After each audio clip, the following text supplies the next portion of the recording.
নমস্কার দর্শক বন্ধুরা, আপনাদের জন্য আরো একটা নতুন ভিডিও নিয়ে চলে এসেছি। আজকে আমি আপনাদেরকে দেখাবো আমার হাতে যেই ব্লাউজটি দেখতে পাচ্ছেন, এই ব্লাউজটি হলো 32 সাইজের ব্রাকাট ব্লাউজ। এই ব্লাউজটা কি করে কাটতে হয় আজকে আমি আপনাদেরকে স্টেপ বাই স্টেপ দেখিয়ে দেব। তো বন্ধুরা, এই ব্লাউজ কাটিং এর ভিডিওটি শুরু করার আগে আপনাদের কাছে আমার ছোট্ট একটা অনুরোধ, আমার চ্যানেলের ভিডিওগুলো যদি আপনাদের ভালো লাগে তাহলে আমার চ্যানেলটি সাবস্ক্রাইব করে দেবেন। আর যেই বন্ধুরা অলরেডি সাবস্ক্রাইব করে ফেলেছেন সেই বন্ধুদের অসংখ্য ধন্যবাদ। তাহলে চলুন বন্ধুরা, আজকের ভিডিওটা শুরু করা যাক। দেখুন, যে কোনো ব্লাউজের প্রথমে পিছনের পার্ট কেটে নিতে হয়। তার জন্য দেখুন, এই কাপড়টিকে একটি ভাঁজ করে দুটো পার্ট করে রেখেছি। এই দিকটা ওপেন সাইড আর আমার এই পাশটা জয়েন্ট সাইড। এবার আমি প্রথমে এই ব্লাউজের লম্বার মাপটা নিয়ে নেব এখান থেকে। তাহলে দেখুন, লম্বার মাপটা নিয়ে নিচ্ছি। এই ব্লাউজের মেন লম্বা আছে 13 ইঞ্চি। প্রথমে এখানে দেখুন 13 ইঞ্চিতে পয়েন্ট দিয়ে দিলাম, কিন্তু আরও সেলাইয়ের জন্য আমি এখানে 1 ইঞ্চি বেশি নিয়ে মোট 14 ইঞ্চিতে পয়েন্ট দিয়ে দিচ্ছি। এই দিকেও 14 ইঞ্চিতে পয়েন্ট দিয়ে এই দাগটা প্রথমে সোজা করে নিচ্ছি।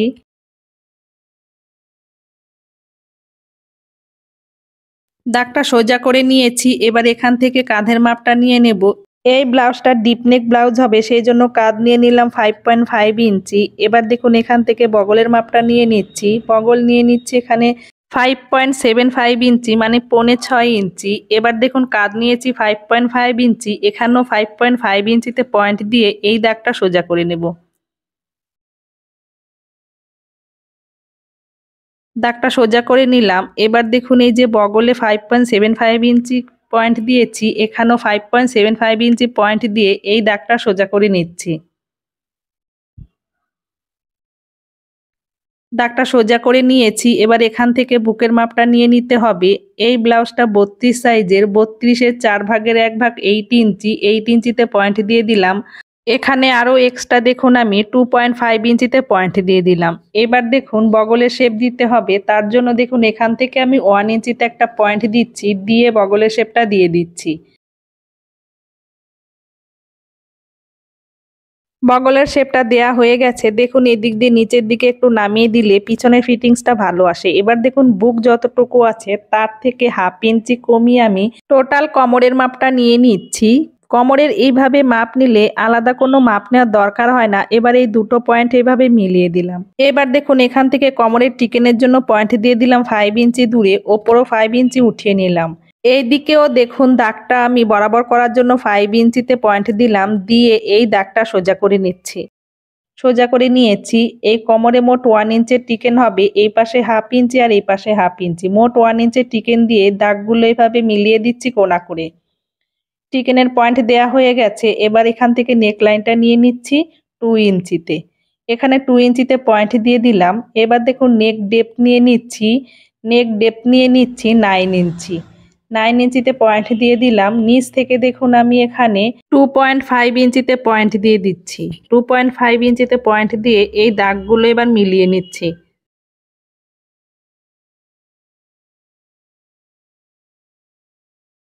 দেখুন, এই ওপর থেকে আমি 2 ইঞ্চি নেকলাইন নিয়েছি, নিচ থেকে 2.5 ইঞ্চি নিয়েছি। এবার আমি এইভাবে নেকের শেপটা দিয়ে দিচ্ছি। আমি দেখুন, পিছনের গলায় এইভাবে মটকা ডিজাইন করে নিলাম। আপনি আপনার মর্জি মতন যে কোনো ডিজাইন করতে পারেন। এবার দেখুন, গলার এই দিক থেকে কাঁধের এখানে 2 সুতা মতন ডাউন করে দিচ্ছি, তাহলে ডিপ নেক ব্লাউজে কাঁধ পড়ে যাওয়ার সম্ভাবনা খুব কম থাকে। পিছনের পার্টটি মেজারমেন্ট নেওয়া হয়ে গেছে, এবার কেটে নিচ্ছি।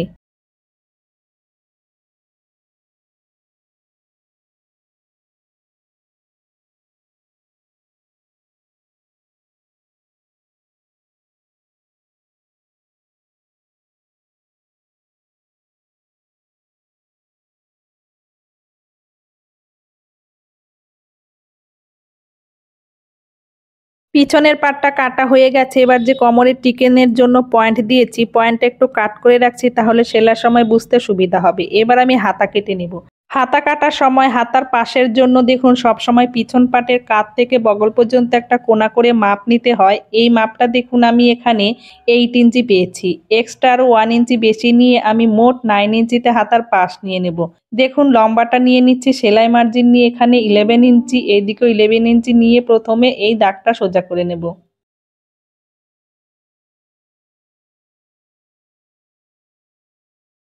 দাগটা সোজা করে নিলাম, লম্বার মাপটা দেখুন নেওয়া হয়ে গেছে। এবার আমি এখান থেকে পাশের মাপটা নেব। হাতার পাশের জন্য যে মাপ নিয়েছিলাম 8 ইঞ্চি পেয়েছি, এক্সট্রা আরও 1 ইঞ্চি নিয়ে মোট আমি 9 ইঞ্চিতে পয়েন্ট দিয়ে দিলাম। এই দিকেও দেখুন 9 ইঞ্চিতে পয়েন্ট দিয়ে দিচ্ছি, দিয়ে এই দাগটা সোজা করে নিচ্ছি। দাগটা সোজা করে নিলাম। এবার দেখুন এই যে কাপড় এখানে চওড়ায় কম হলো, সেই জন্য 1 ইঞ্চি মতন কাপড়ের বাইরে দাগ দিতে হলো। এই কাপড়টা পরে জয়েন্ট করে নেব। হাতার পাশের এই ওপেন সাইডের এখান থেকে হাতায় এবার আমি ডাউন করে দেব। ডাউনের জন্য দেখুন এখান থেকে আমি 4.5 ইঞ্চিতে পয়েন্ট দিয়ে দিচ্ছি। এখানে 4.5 ইঞ্চিতে পয়েন্ট দিয়ে এই পয়েন্ট দুটো দেখুন এইভাবে কোণা করে মিলিয়ে দিচ্ছি। পয়েন্ট দুটো কোণা করে মিলিয়ে দিলাম। এবার এখান থেকে দেখুন 2.5 ইঞ্চি ভিতরে একটা পয়েন্ট দিচ্ছি। পয়েন্ট দিয়ে এবার আমি এখান থেকে হাতার শেপটা দিয়ে দিচ্ছি। এই যে এখানে 2.5 ইঞ্চিতে পয়েন্ট দিচ্ছি, এই পয়েন্টটা শুধু আমি হাতার শেপটা কোন অনুসারে হবে সেই জন্যই কিন্তু এই পয়েন্টটা দিয়ে থাকি। এবার দেখুন এই যে হাতার পাশের কাপড়টা জয়েন্ট করতে হবে, হাতার পাশের কাপড় জয়েন্ট করার পর মুহুরির পয়েন্ট দিয়ে দেব, দিয়ে আমি হাতাটা আবার শেপ দিয়ে কেটে নিতে হবে। এখন দেখুন আমি এই শেপ অনুসারে হাতাটা কেটে নিলাম। এবার হাতার এই মিডিল থেকে একটু ছোট কাট করে রাখছি, তাহলে সেলাইয়ের সময় মিডিলটা বুঝতে সুবিধা হবে। হাতাটা কাটিং করা হয়ে গেছে। এবার ব্লাউজের সামনের পার্টটা কেটে নেব। তার জন্য দেখুন এই কাপড়টিকে বিছিয়ে নিয়েছি, দেখুন দুটো পার্টে বিছিয়ে নিয়েছি। এইবার এই কাপড়ের ওপরে আমি পিছনের পার্টটি রাখবো। দেখুন আমি এই পিছনের পার্টটি এই কাপড়ের ওপরে রাখছি, রেখে ভালো করে সেট করে বসিয়ে নিচ্ছি।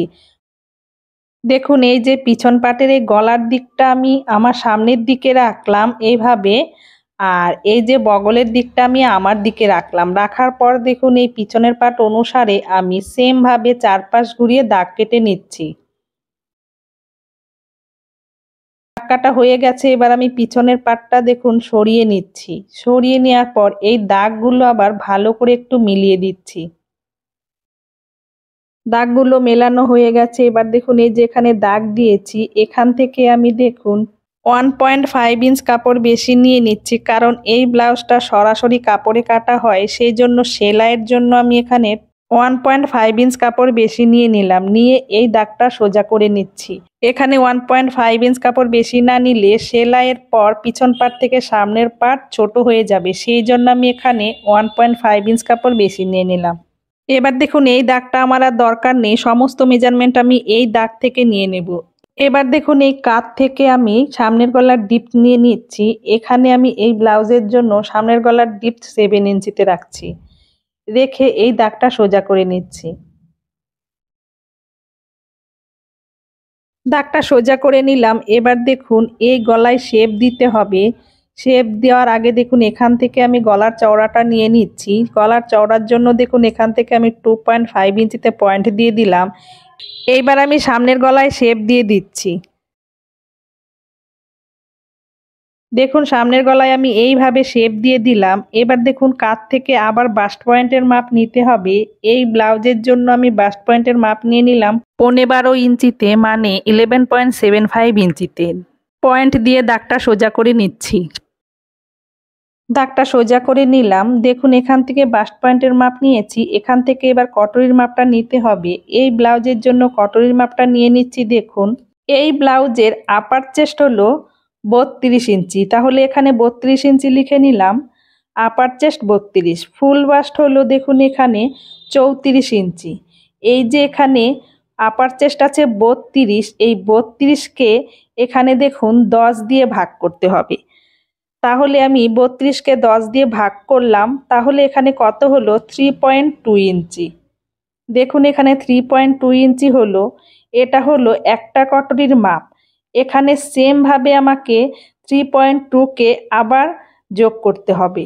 তাহলে এই যোগ করলে দেখুন এখানে কত হয়, যোগ করলে এখানে টোটাল কটরির মাপ হয় 6.4 ইঞ্চি। এটা হলো মেন কটরির মাপ, কিন্তু সেলাইয়ের জন্য আমাকে আরও মিনিমাম 0.5 ইঞ্চি এখানে অ্যাড করতে হবে। দেখুন এখানে আমি 0.5 ইঞ্চি অ্যাড করে নিচ্ছি। এই যে 32 সাইজের ব্লাউজে ফুল বাস্ট 34 আছে, সেই জন্য আপনার ব্লাউজে 32 সাইজের জন্য ফুল বাস্ট 34ও থাকতে পারে, 36ও থাকতে পারে, 38ও থাকতে পারে। তাহলে আপনার যদি 34 থাকে তাহলে আপনি এখানে 0.5 ইঞ্চি অ্যাড করে নেবেন। 0.5 ইঞ্চি, আর যদি 36 থাকে তাহলে 0.75 ইঞ্চি অ্যাড করবেন, আর যদি 38 থাকে তাহলে সরাসরি 1 ইঞ্চি অ্যাড করে নেবেন। আমার এখানে 32 সাইজের জন্য এই যে 34 ফুল বাস্ট খুবই কম আছে, সেই জন্য শুধু আমি 0.5 ইঞ্চি অ্যাড করে নিলাম। তাহলে দেখুন এখানে টোটাল কটরির মাপটা 6.9 ইঞ্চ হলো। এবার চলুন এই কটরির মাপটা কাপড়ে নিতে হবে। এবার দেখুন এখান থেকে প্রথমে আমি কটরির এক পাশের মাপটা নিয়ে নিলাম 3.2 ইঞ্চি। সেমভাবে আমি আবারও 3.2তে পয়েন্ট দিয়ে দিলাম দ্বিতীয় পাশের কটরির জন্য। দেখুন এই যে প্রথমে আমি 3.2তে পয়েন্ট দিলাম, দ্বিতীয়বার আমি 3.2তে পয়েন্ট দিলাম। এবার দেখুন সেলাইয়ের জন্য আমি আরও 1/2 ইঞ্চি বেশি নিয়ে নিলাম। নেওয়ার পর দেখুন টোটাল কটরিটা কত হলো। টোটাল কটরির মাপটা এখানে 6.9 ইঞ্চ বেরিয়ে এসেছে। এইবার দেখুন কটরির মিডিলটা বের করতে হবে, তার জন্য ফিতেটাকে আমি এভাবে ফোল্ড করলাম, ফোল্ড করে কটরির মিডিলটা বের করে নিলাম। এই পয়েন্টটা হলো কটরির মিডিল পয়েন্ট। এবার দেখুন এই যে এখান থেকে 1.2 ইঞ্চি ওপরে উঠিয়ে একটা পয়েন্ট দিতে হবে। 1.2 ইঞ্চি ওপরে উঠিয়ে পয়েন্ট দিয়ে দিলাম। দেখুন এইদিকে আমি 1.2 ইঞ্চি ওপরে উঠিয়েছি, এখানেও সেমভাবে 1.2 ইঞ্চি ওপরে উঠিয়ে পয়েন্ট দিয়ে দিলাম। এবার এই তিনটে পয়েন্ট এইভাবে মিলিয়ে দেব। পয়েন্ট তিনটে মিলিয়ে দিলাম। এবার দেখুন এই মিডিলটা এভাবে কোনা মতন বেরিয়ে থাকলে হবে না, এইভাবে শেপ দিয়ে দিতে হবে। এবার দেখুন এই পয়েন্ট এই গলার সাথে মেলাতে হবে, তার জন্য দেখুন এই গলার থেকে আমি 5 ইঞ্চি নিচে একটা পয়েন্ট দিলাম, দিয়ে এইভাবে শেপ দিয়ে দিলাম। দেখুন এই যে এবার এখান থেকে হালকা 3 সুত মতন বাইরে বের করে এই পয়েন্টটা এইভাবে কোনা করে মিলিয়ে দিতে হবে। কটরির ওপরের পার্ট বেরিয়ে গেছে, এবার কটরির নিচের পার্ট বের করতে হবে। তার জন্য এখান থেকে দেখুন আমি 4.5 ইঞ্চি নিচে পয়েন্ট দিলাম, দিয়ে এই পয়েন্টটাকে সোজা করে নিচ্ছি। সোজা করার জন্য এখানেও আমি 4.5 ইঞ্চিতে পয়েন্ট দিলাম, এদিকেও 4.5 ইঞ্চিতে পয়েন্ট দিয়ে এই দাগটা বরাবর করে নিচ্ছি।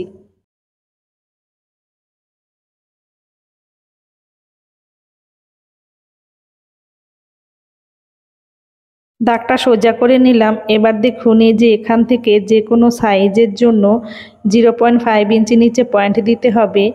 এখানে আমি 0.5 ইঞ্চি নিচে পয়েন্ট দিয়ে দিলাম। দেখুন এই যে এখানেও 1.2 ওপরে উঠিয়েছি, সেমভাবে এখানে আমি 1.2 নিচে নামিয়ে এই পয়েন্ট তিনটে মিলিয়ে দেব।